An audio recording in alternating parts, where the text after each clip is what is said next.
بسم الله الرحمن الرحيم. الحمد لله رب العالمين، والصلاة والسلام على سيد الأنبياء والمرسلين وعلى آله وصحبه أجمعين. أما بعد، فإن أصدق الحديث كتاب الله، وأحسن الهدي هدي محمد صلى الله عليه وسلم، وخير الأمور عبادها، وشر الأمور محدثاتها، وكل محدثة بدعة، وكل بدعة ضلالة، وكل ضلالة في النار.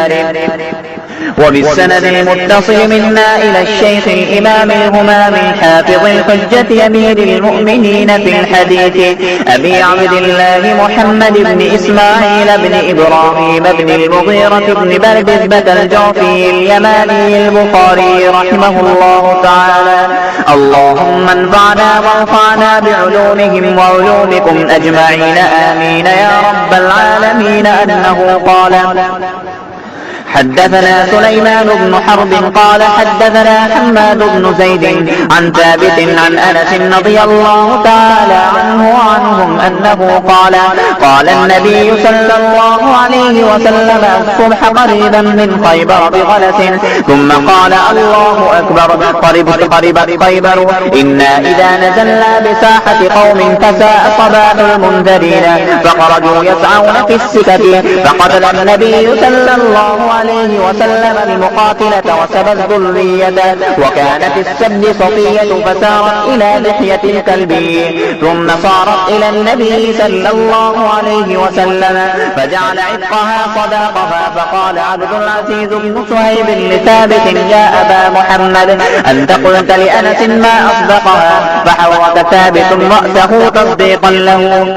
وبه قال حدثنا آدم قال حدثنا شعبة عن عبد العزيز بن صهيب قال: سمعت أنس بن مالك رضي الله تعالى عنه وعنهم أنه يقول: سبى النبي صلى الله عليه وسلم صفية فاعتقها وتزوجها. فقال ثابت لأنس رضي الله تعالى عنه: ما أصدقها؟ قال: أصدقها نفسها فاعتقها.